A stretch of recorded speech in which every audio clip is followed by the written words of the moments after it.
Hello, I'm Dr. Ghaffari. I am one of the early pioneers developing IPL technology, and I work extensively with people such as Dr. Patrick Bitter Sr. in developing photofacials, as well as a number of applications that was for skin treatments, including pigmented lesions, vascular lesions, hair removal, and skin rejuvenations.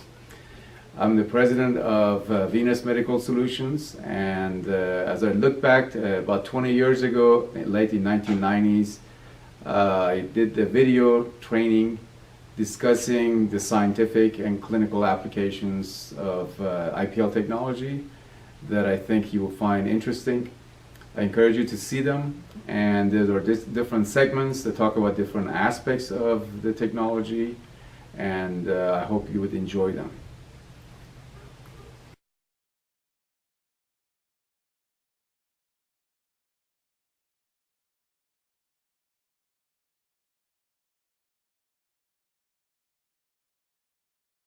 I'm sorry I wasn't able to attend this training session in person. However, I managed to find some time to do a quick videotape of a typical training session so that we go over the basic concepts that we talk about for the use of intense pulse light devices for skin treatments. I'd like to cover a number of different topics here. To begin with, I'd like to touch base on what is intense pulse light and the difference between intense pulse light and lasers. Intense pulse light, or IPL, has a spectrum of light that is delivered every time you get a flash of light coming out of the heads. The heads that we refer to, they have different configurations that is primarily comprised of a flash lamp and a reflector and an internal filter that delivers a spectrum of light that is spread over typically 550 nanometer up to 1100 nanometers.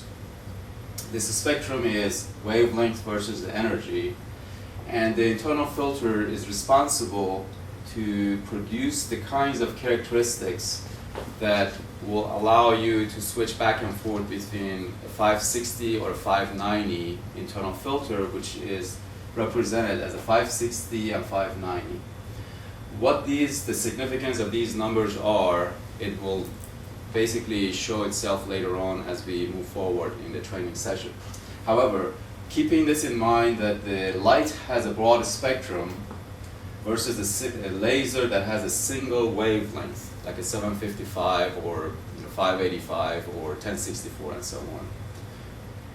What is the advantage of IPL over laser?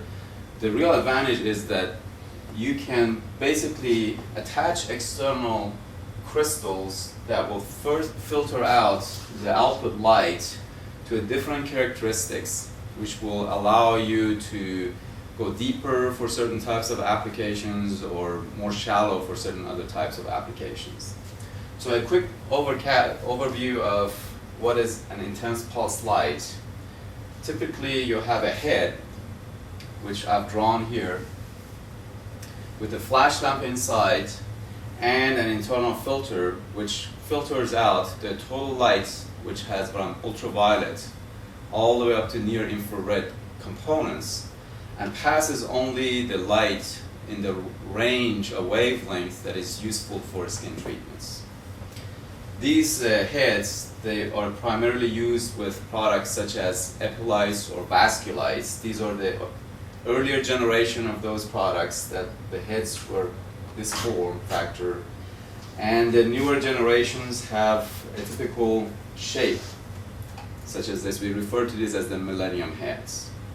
Both of these heads have the capability of having attachments of crystals that will further filter out light.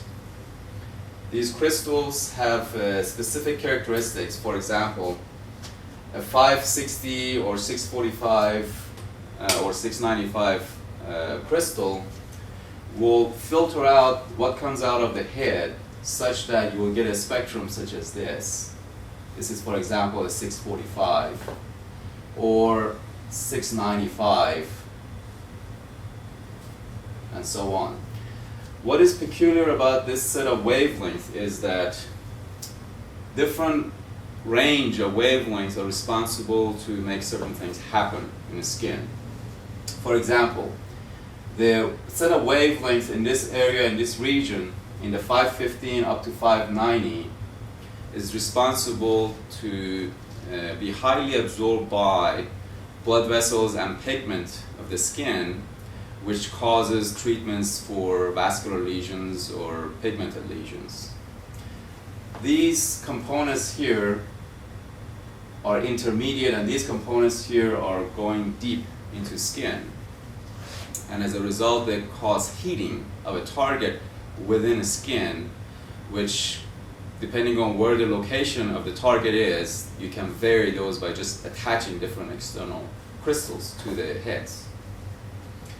The different treatments that we usually look at is comprised of series of hair removal or vascular lesions, pigmented lesions, or just generically speaking, photofacials, which is a combination of vascular lesions, pigmented lesions, and collagen remodeling.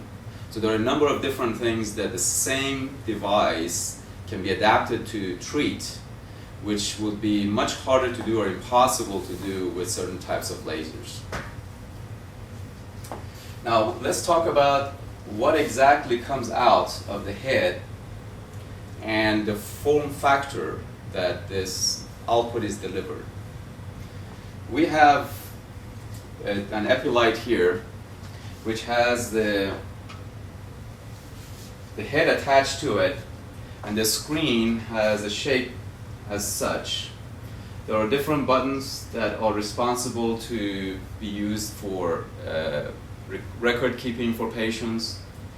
And typically when it first came out, the way this was set up, you could basically dial in the skin types and the color of hair and press coarse or fine hair. By choosing this, the system will give you a set of recommended settings. A typical setting, if you bring it here for a skin type 4, for example, and the skin type for hair removal type dark hair, and if you're doing coarse hair, by pressing these, the device will give you a set of recommendation. The set of recommendation comprises of the number of pulses, the durations and the delay, the type of filter, and the fluence. All of these play a role in how the treatment would end up being and how successful it is. Unfortunately, as a result of using these IPL devices with just cold gel, the gel does not have a very high thermal characteristics to remove heat effectively from epidermis, which is the first layer of the skin as light enters the skin, which is also typically 3.5 times more absorptive to this light than the dermis is. So not having enough ability to remove heat caused the devices to dial in long delay times, which will then ended up into sacrificing treatments and the outcome of the treatments.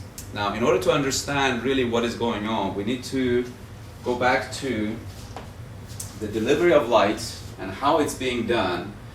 In every flash of light that we're getting a full spectrum of light, the system is, in this case, delivering 3 pulses. It delivers 3 very, very quickly placed pulses right after each other, that you have the ability to control the width or the duration of each one of these pulses and the delay between the pulses. So a typical setting will give you, let's say a 3-pulse setting will give you 3 pulses and 2 delay times between them.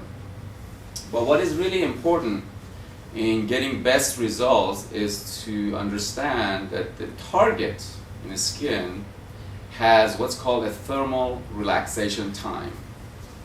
What is a thermal relaxation time? It is the time it takes for your target from this initial state of certain temperature to drop to approximately 50% of that temperature. the time it takes for this event to happen is called thermal relaxation time.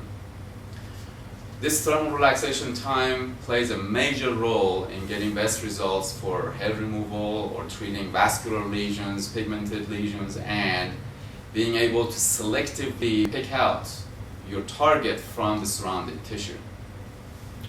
Additionally, if you deliver energies more than the thermal relaxation time of your target, because the target has plenty of time to dissipate the heat to the surrounding tissue, you cause unnecessary thermal damage to the areas that is not necessarily your target. So choosing the right thermal relaxation time is very critical in getting the best results. Let's figure out what is the total delivery time of these pulses, which should be within the thermal relaxation time of your target. For example, if we pick out a pulse duration of, let's say what the display here says, 3 pulses at 3.2 millisecond duration, each one of these pulses will have 3.2 millisecond duration. So you have 3 times 3.2, which is 9.6, plus a delay of 30 millisecond. The delay time is 30 millisecond here. So that's 2 times 30 millisecond, that's 60 millisecond. So the total delivery time from the beginning to the end for what the system is recommending is 60 plus 9.6, that's 69.6 millisecond. Now typically, your target has certain thermal relaxation time associated with its size primarily and how well it's absorbing the energy. Given that the thermal relaxation time of, for example, hair, for the coarse hair being in the range of 30 to 100 millisecond, and for fine hair being in the 20 millisecond range, we can already see that the 69.6 millisecond, which is halfway between 30 and 100 millisecond, will only treat special, very large size hair. Any hair that's smaller will not be treated properly, and as a result, it will come back. And the outcome for the smaller and finer hair would be unsatisfactory. What we have found is that all the settings that the device is delivering, using the settings of the machine itself, will necessarily push you outside the thermal relaxation time, and we have developed manuals that will help you picking out the right settings, whether it's photofacial settings or hair removal settings, that will get you the ultimately best results in different skin types and the color of this hair and the depth. Now, having said all of this, if we were to drop down to the minimum settings for an epilyte system, the minimum setting for number of pulses is 2, typical setting is 3 pulses, the minimum pulse duration is 2.5, and the minimum delay is 1. Having said that, let's figure out what is the minimum that we can deliver in a 2-pulse series and a 3-pulse series. On a 2-pulse series, we have 2 pulses times 2.5 millisecond, which is 5 millisecond, plus 1 delay of 1 millisecond. So we have a minimum time of 6 millisecond. For a 3-pulse series, we have 3 pulses of 2.5, which is 7.5 millisecond, and we have 2 delays of 1 millisecond, that's 2, so the total is 9.5 millisecond. So the minimum, the shortest amount of time we can deliver these pulses is, for a 2-pulse series, is 6 millisecond and 9.5 millisecond.